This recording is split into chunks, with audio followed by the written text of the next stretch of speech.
What's up, everybody? Welcome into Tom Curran's Patriots Talk podcast. We figured, Phil and I did, on Sunday evening, before the tampering period even began, we might want to stay loose, and we have stayed loose because things have gotten a little bit loose with the free agents already. Phil, pre-tampering period pod, we've got the first big domino that fell was on really Saturday, Ronnie Stanley re-signing with the Ravens for $20 million or so a year. That was really what I figured was going to be the big buck the Patriots had to try and get home and bring him home on the front of their truck. Didn't happen. DK Metcalf has gone to the Steelers. That was a second-round pick sent to Seattle for him. That and a swap of picks later in the draft as well, with a couple late-round picks, 4 and 120. Phil, we also got Davante Adams. What were his numbers going to the Rams? He's got a 2-year deal. Way less than the $60 million I was demanding. What was it again? I'm going to look him up right now. I think I put it in that text when we were texting. We need to talk about these things. I bet I can beat him. John, erase this pause. 2 and 46 with 26 guaranteed. So Adams, Metcalf, Ronnie Stanley, those are your big ones. The Patriots have made a move, though, Phil, with Harold Landry.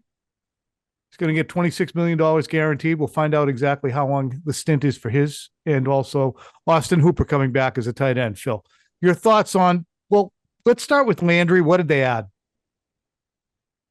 You got somebody who knows how to get to the quarterback. He has been pretty productive in terms of sacks, and the sack numbers have been good for him. And obviously there's a relationship there between Landry and Mike Vrabel. There times, in Tennessee, crossing over. Landry was a second-round pick a few years ago. He's still relatively young, Tom. I think he's 28 years old.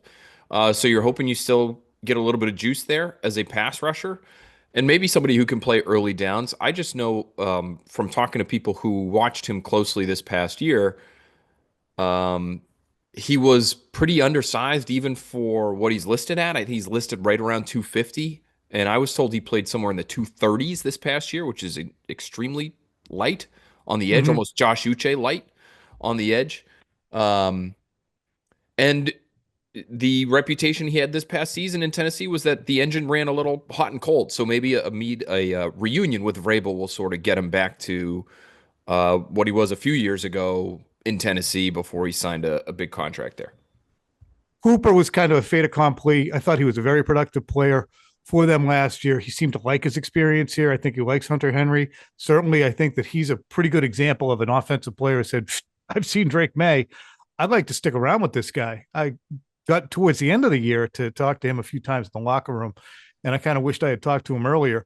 Before we move on to the big domino and the real nut punch of the weekend, Ronnie Stanley, give me your quick vibe on the return of Austin Hooper. Yeah, I like it. That was probably their best position group last year, was it not? Tight end between he and Hunter Henry. So, yep. A couple of veteran guys. He obviously has experience with Drake May, as he mentioned, and Austin Hooper, but he also played for Josh McDaniels back in 2023. So he would have some understanding of this offense. And Tom, I thought he was just like a rock solid player. And if they want to go with the 2 tight end thing now, you've got 2 tight ends who are going to know what they're doing out there and are going to be relatively reliable for Drake May. And it was not all that expensive either to bring him back. So that move makes all the sense in the world, even if it's not the kind of move that's necessarily going to move the needle for them one way or another in terms of wins and losses. All right, let's get right to it. Ronnie Stanley signed a 3-year, $60 million deal to stay with the Baltimore Ravens. Ronnie Stanley plays left tackle. The Patriots have gone 4 years without competent work at the left tackle position. And I had a feeling this might happen in free agency. Garrett Bowles re-signed during the season with the Denver Broncos. We talked about it then. I said, Phil, none of these good left tackles are going to hit the market because teams don't let the best players hit the market anymore because the cap's gotten so big. So this is a nut punch because Ronnie Stanley not getting to the market means that you're now trying to look at perhaps more workman-like tackles to fit the bill. And if you can't even find Dan Moore and feel that he is a player who can start 17 games for you, then you might be forced to do something at number 4, as in Membu or Will Campbell. Talk to me about Ronnie Stanley. I did have one friend, our friend Sports Source on Twitter. I can't remember the guy's name. He's a good dude. I think he's from Tennessee. Reached out. He was pissed at Kraft. You reach out to you too. He's like, what's Ronnie Stanley? 3 and 60, 20 million. Hey, Kraft. I'm sorry to mock your voice. I don't know what your voice sounds like. And I know you listen to our pods. But my contention is it wasn't even the tampering period. You can't say the Kraft didn't want to spend $20 million on Ronnie Stanley unless you want to say the Patriots should have tampered the hell out of the guy. Well, say they did tamper the hell out of the guy and they got him to agree to a deal. And then that gets into the league's purview and they take Ronnie Stanley or a draft pick away. There's a point at which you can't cheat the system. Although Davante Adams was free, he was not on a team anymore. No, he wasn't. So he could sign whenever he wanted to. You could negotiate with you him. You can't be out there signing other people's players on Saturday and Sunday. And he never got to the market, Phil. He didn't, but we know you put feelers out there and you talk to representatives and you go to the combine. But you can't tamper too much. I think you can have you probably you can tamper like a bastard. Frameworks of deals. I don't think you got nothing on paper, right? You're not signing anything. But if they went to his reps and said, hey, whatever Baltimore is going to be willing to offer Ronnie, like add $5 a year to it, and that's going to be our offer. Like, could they not say something like that? Like, sure. I honestly don't know. And maybe they did.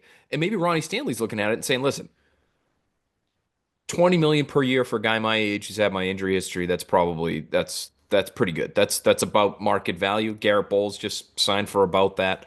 There's a few other veteran tackles that are in their 30s now that are making about that. If you can get there, Baltimore, I know you're tight up against the cap. I don't want to leave. I like blocking for Lamar Jackson and Derrick Henry. My family, I don't know what his family situation is, but maybe he just really likes it in Baltimore. He doesn't want to go anywhere.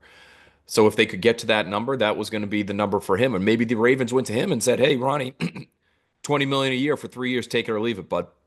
Otherwise, I'd get, very happy for you, but you're going to be making 23 a year in Foxborough, Massachusetts. I'm not sure you're going to like it as much up there.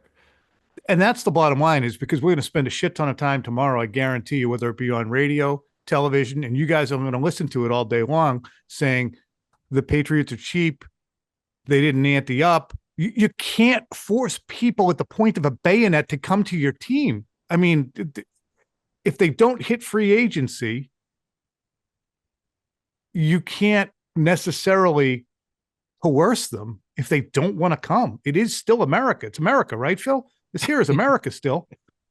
And if that being the case, for now, it is America, and you can work where you want to work after your first contract. You have to go. It is communism in terms of the first contract. You go where they tell you to. But right. It's we're going to listen to it all day.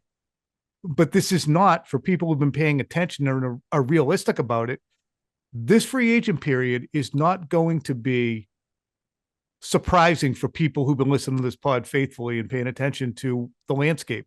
It's going to be tough as shit to get good players to come here because there aren't a lot of good ones out there in free agency. You get to a point where you're Calvin Ridleying yourself, chasing some guy who doesn't want to be here and offering him more money than he's worth.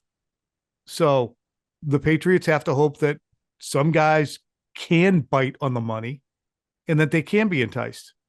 And really, the only person you can hold to blame for this is Bill Belichick. Kidding. Not really. I mean, the team's so bad, and it's not bad because of Gerard Mayo. It's not bad because of Robert Kraft necessarily. I mean, it's the years of drafting. It's blowing up a quarterback position. So I say it tongue in cheek because that's kind of turned into apparently my thing as far as many folks are concerned, and maybe it is. But the team sucks. And the reason guys aren't going to come here yet is because they're not that great. They have to be convinced, Phil. Yeah, and so that's why, I guess the question is, could Ronnie Stanley have been convinced? Could they have and this is the question that will be asked tomorrow, and I think it's a fair question. I don't know the answer because him signing before the legal tampering period begins does cloud it a little bit. Because for the exact reasons we were laying out earlier. How specific could they be with their offer? Like how much did Ronnie Stanley know was out there for him in New England? And did it even matter? I think he had to know, Tom. I think he had to know, and I don't know exactly what they would have been willing to offer him. $20 million a year is so fair. It's it's Fair. low. It's It's fair. fair. Yeah, And, it's and fair. free agency is not should not be fair. It should be fair plus, right? Like it's when you get to free agency and you're the only good left tackle on the market, you should be looking for more than fair. So he got fair from Baltimore. He would have in all likelihood gotten more from New England. So does it just tell you, well, money was no object to him, or as long as they got to fair, then he was good? Yeah. Because, if that's the case, then maybe you weren't going to be able to do anything to get him. But like Tom, should they have been willing to give him, should they have somehow made it clear, not that you were going to 2x Baltimore's offer, but would you have gotten to 26? Would you have gotten to 27? Like how crazy would you have been willing to go? Because you are in a bad spot right now at left tackle. You're Yep. going with Dan Moore, who apparently is better than his numbers show, but his numbers are bad. I think he led the league in sacks last year, according to Pro Football Focus, or was second And in he's on the terms of offensive side of the ball, folks. sacks allowed. Yeah, yeah, left tackle for the Pittsburgh Steelers, or you're maybe stretching in the draft. And I think Cam Robinson, Tom, I think you would agree, would be below Moore in terms of on the priority list. Cam Robinson has worked with Doug Marrone in the past. I'm not sure the Patriots are like clamoring for a reunion there. Yeah. And you're right. And if that works, that works. I wouldn't imagine that any good left tackle, but it seems as if there was a very much a Ronnie Stanley focus that Mhm. is not going to be realized. And I just think this is interesting because we are, as media members, and you guys are listening in the fan base now, totally on the other side of the tracks. And you'd be sitting there wondering, well, why doesn't Devin McCourty want to come here? Why doesn't Randy Moss want to come here? Why do they could have made more money here?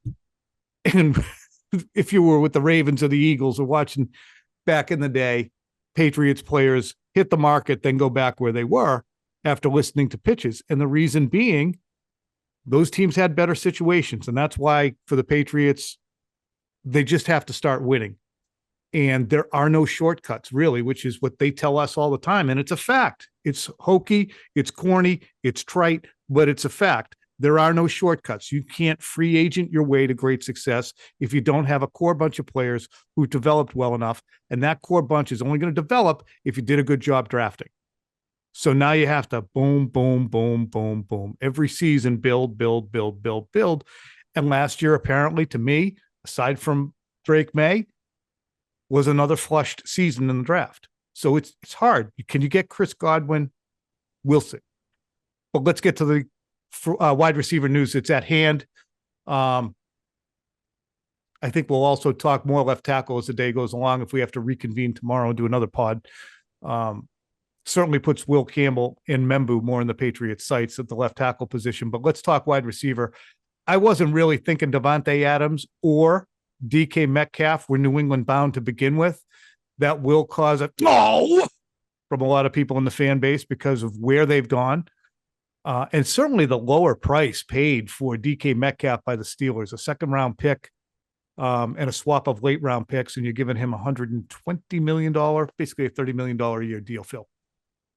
Yeah, and it's interesting because he's going to Pittsburgh where it's not warm. It had been reported that he was looking for a warmer kind of climate. Pittsburgh has no quarterback. They've got a That's great tough. they've got a great coach, but they've got no shot. I don't know what the path to them actually competing is. So, like in what ways is Pittsburgh I just remember the discernibly warm better than climate New England? situation there. Well, It's only warm in August down in Latrobe when they're at training camp at St. Francis. and I love Pittsburgh. I I do. do too. I wouldn't mind going to Pittsburgh as free agent, but um, it's interesting because their pick in the second round is in the 50s. And so if the Patriots were willing to offer up their second round pick, which is 38, and that same contract, understanding that, hey, if we're going to trade for this guy, we need him to sign with us long term. He needs to be here for a while. So which one of those were they not willing to do, I guess would be the question, right? Is it, well, or were you willing to do both? And it's DK Metcalf who wasn't willing to sign with you. So I guess those are the three options, Tom. Either they weren't willing to give up the 38th pick, they weren't willing to pay him, or they were willing to do both, and DK Metcalf still said thanks, no thanks. We got two guys who have now moved via trade, and they may be different situations. Joe Thuney, as Albert reported, who went to the Bears for a 4th overall pick. The Patriots thought the ask was too rich. Okay, maybe you think Cole Strange's going to work out. Maybe you think Layden Robinson can get the job done for you at guard, and he's your depth. So you didn't want to give up a 4th. I would argue that you got a guy who's versatile as shit, who's been here before, who's a professional, but you said no. That's the risk if you have a guy who maybe wanted to come here. But if you've got a player who could have been had for a 2, and he solves your boundary wide receiver situation, did you not give it 2 because you thought it was too rich? Did you not give it 2 because you didn't really love DK Metcalf? Or did DK Metcalf say, no, I need to go someplace a little further south, like Pittsburgh, even though they have no quarterback? I don't know this, but here's my guess. My guess is the Patriots weren't willing to trade that kind of asset for this particular player.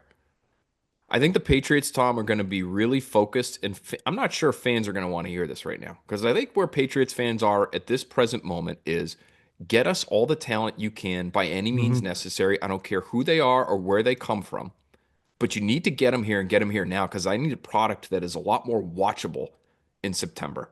Okay, everybody? So just whatever it takes. It might hurt, but whatever it takes. And I don't think Mike Vrabel is there. And I don't think, whether it's Ryan Cowden, whether it's John Stryker, like, I don't think these guys are looking at it in the same way. They're trying to, this is their first year. They want to build a program. They want to have the right kind of culture. And they're not a player. They're not a DK Metcalf away from a championship. So do you just start importing anybody? And I bring up DK Metcalf's name in particular, and I think this is pertinent to the DK Metcalf conversation because he's a guy who wants to be a number 1. He's grumbling in Seattle. People are already wondering how it's going to work out between DK Metcalf and George Pickens. Like, he's a big personality. He wants the football. And I think the Patriots, especially at that position, are going to be really careful as to whom they decide to add. I think they're looking for maturity, professionalism, somebody who's going to be a benefit to an augmenter of Drake May's ability, not somebody who might pull at him in the wrong direction because he needs football. So I'm not sure that's DK Metcalf, Tom. Like, when I see DK Metcalf, I see somebody he's bringing everything to the table that a number 1 receiver brings to the table, personality included, and I'm not sure they're looking for all of those characteristics right now. Yeah, it's really interesting. So on a couple of different levels. One, that was one thing, the messaging, the fact that the Patriots are continuing to be in a ground zero situation. They reached ground zero at some point during 2023, maybe earlier than that. They reached ground zero. They spent last year trying to dig out, build a culture. It failed. They're still at ground zero. That's why I thought it was going to be interesting at the Combine to hear whether or not Mike Vrabel articulated that we're still a building team. He was kind of feeding both sides. We're going to try and win. We want to win the division. We have the goals in. We want to win now. We don't have patience for it. You guys don't have patience for it. But the reality is, when Vrabel was talking to the fella, the Rosenblatt, who did the feature on Mike. Yeah, Zach Rosenblatt from the Athletic. Said, before I go where I'm hoping to go, the owner has to have a realistic set of expectations for what we're going to be able to accomplish. And the realistic set of expectations in New England for 2025 have to be building a culture, stripping away the entitlement, stripping away the fact that Drake May actually has guys like Kayshon Boutte or Jalen Polk or Javon Baker, 2 of whom haven't peed a drop in the league, 1 of whom has just trickled, telling them that they need to run the offense differently and need the ball. If those guys are doing it, and you bring in another guy who's established, a DK Metcalf or anybody who's a demanding Davante Adams. Davante Adams. Yeah. Look, you could be as talented as shit, but if you're going back to the huddle, hearing from a wide receiver after you're staring out your ear hole as a quarterback because the left tackle got you clobbered, and this guy's, why did I get the ball? Because I can't see you. Dan Moore can't block. So it's the reality is they are still at ground zero. They're still in culture building. They're still where they were last year with Gerard Mayo. And just as I said before, the truth is there are no shortcuts. They're not going to be able to sway a whole mess of people here based on the promise of Drake May, Mike Vrabel, Josh McDaniels, and the Patriots uniform and the money. Those are all really compelling things, but I think that they want the right people. Otherwise, they're going to be spinning their wheels culturally and maybe getting a little bit better because they have some better players on the field. Phil, thoughts? Yeah, and I think it's probably, listen, Davante Adams in all likelihood not looking to come east anyway, but it's probably one of the reasons why, you're not seeing a massive offer from the Patriots to Davante Adams either. And maybe DK Metcalf, a little more interest there. He's a younger guy. And so you could see there being some runway in terms of him being a part of this offense moving forward. And I do think, I've said this before, I do think he would have been a good fit from a football standpoint with Drake May because I just like the idea of having a bigger body out there. I mean, I I agree. feel like I have that Pop Douglas over route against the Rams late in the game running through my mind where he's 5'7" or whatever he is, and Drake May sails it over his head. Like he's willing to throw it into some tough spots, and it would help him to have some bigger playmaking types of guys out there running down the field for him. I wonder, Tom, if you feel like this is the right approach, right? So if that is the approach we've established, they want the right people. They want to build a real foundation here because they are so many pieces away, right? If they were, if it was one piece, you'd bring in somebody who has a reputation of being a certain way, whether it's with a quarterback or with anybody else inside a locker room. But they're just not that. They're not that. Is that the right thing for them to do, or should they be saying, you know what, this team is so bad, whatever it takes to get talent in the door, and we'll figure it out later? No, they shouldn't. I wouldn't sell your soul yet. I would I not sell agree your with you soul on yet. that. I agree with you on that. I wonder how fans feel about that. They're not going to love it. They're not going to love it. They don't want to spend $356 per individual to go down to Foxborough to watch a team but it's going to be a better team. That's the bottom line. But you have to have the proof in the pudding of another year, not a 4-13 season in which you lose one game towards the end of the year, 40-7, as they did against the Chargers. And they're going to need better evidence to be more persuasive next year. But I would not take the shortcut and lower your standards and say, we just got to get this guy in here because he can catch balls. For instance, I love DeAndre Hopkins. I see a physical freak still, a great compliment. He worked with Vrabel, if I'm not mistaken, Phil, in Tennessee.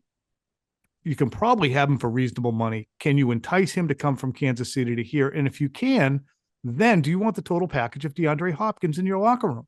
And I'm not saying he's a bad guy by any stretch. How do I know? I look at him. He seems like a good shit to me.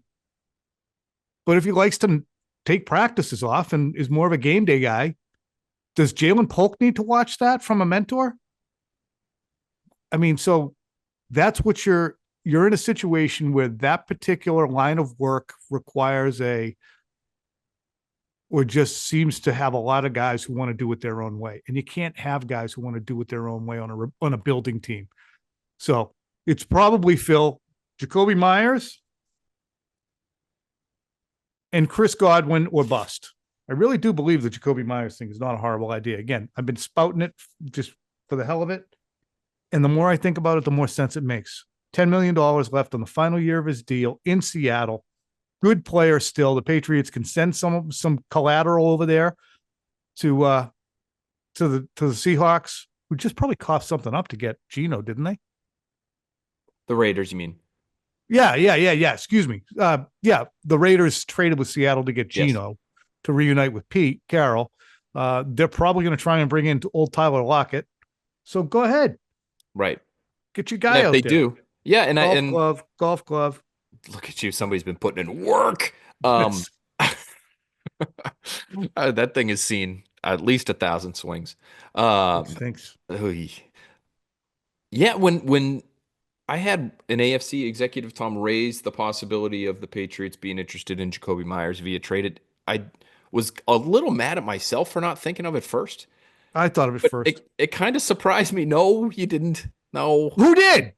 I wrote about it, and then you said, you know what, Jacoby Myers. I didn't know. No. It was my idea. We'll pull the emails. We'll pull the emails. Ja- I went. I so I've Oh talked yeah, to you did. You I've did. You talked did. to You two did. You different did. people You about it. did. You did. So You did. I it was brought to Yep. me first. Then you had the Yep. idea, and then I went to someone else and I said, "Hey, what do you think about this trade idea?" Because Yeah. And then I tried to Tom appropriate the whole thing. Tom Curran's got this in mind, and Yeah, I he said, tried to appropriate the whole thing. I remember the "Listen." email now mentioning it. Yeah. And you know what, though, Tom? I was It wondering how I makes thought of it. it makes sense. I was wondering how I thought. You know Josh McDaniels likes him. You know what he brings in terms of his football character is what Mike Vrabel's looking for.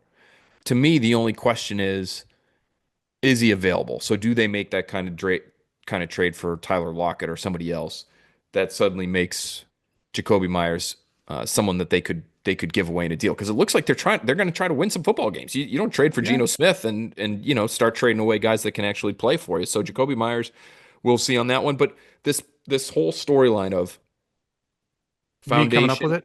Oh, foundation, culture, the right guys in the room, especially at receiver. That's why when the legal tampering period starts tomorrow, you have to, I would even say, pull from some of those funds you were planning on offering to Ronnie Stanley, add them to whatever you were planning on offering Chris Godwin, and just try to get that guy. Because my understanding is, talking to people in the league, that's what the Patriots would really love about him. He can play. And before he got hurt last year, he was on track for a great, great year. And he's really consistent. He's run a version of the offense with Tom Brady in the past, but he's a pro and he'd be good in the room. He's supposedly a great teammate. He's a hardworking kind of guy. He's going to do all the right things. He's going to rub off on some of these younger receivers in the way that you're hoping a veteran wideout would. So to me, he has to be priority number one now that Ronnie Stanley's off the board when the tampering period begins. Is there so anybody on else one that hand, should? Is there anybody else who should be ahead of him? no, no, I'm just shaking my head because it does all come back to Bill. Because on one hand, if you had re-signed Jacoby Myers in the first place, you wouldn't have to be sacrificing draft picks to try and get his ass back here when he should have been here the whole time. But butterfly effect, if Bill hadn't let Tom Brady leave, then maybe nobody in the world would know how good Chris Godwin was. So thanks, Bill.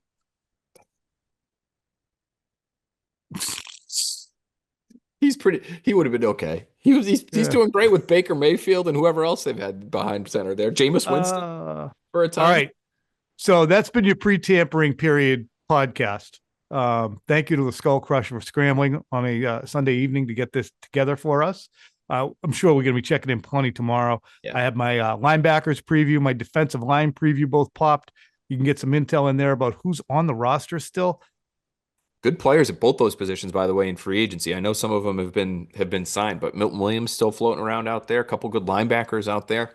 So I wonder if Patriots can be interested in any of those guys. Changing front, Tom. There's a changing front in New Yeah, England. Harold Landry already in. So look on the bright side. Harold Landry stays. Austin Hooper. Phil, do you know the linebacker core last year was Jelani Tavai, Anthony Jennings, and Christian Ellis? That's really the guys who played the most plays.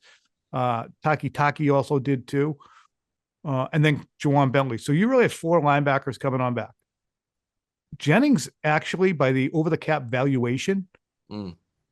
I don't know if you guys ever look at over the cap. You look at the guys get all their contract numbers and their cap hits, but if you hit valuation, it shows how the guy did relative to his contract. And Penny Jennings was a $9 million a year linebacker last year, which is pretty good. So he outperformed his deal. Well outperformed his deal, Yeah. which was like his cap hit, I think was like 4 million, 3 million, something like that. It's Jelani good Tavai, play. meanwhile, south of the valuation line, south of it. All right, Skull Crusher, thanks again. Thanks to all of you folks. We really appreciate you following us and sticking with us through free agency. We'll give you all the intel we can. Phil will have a next Pats this week. We'll be with you all the way through free agency until it settles down. And then second wave, we'll have a special second wave special edition coming up. Second wave free agency special edition. We have some t-shirts made up and hats and pennants. So keep your eyes out for those. For Phil Perry, I'm Tom Curran. This has been your Tom Curran's Patriots Talk Podcast.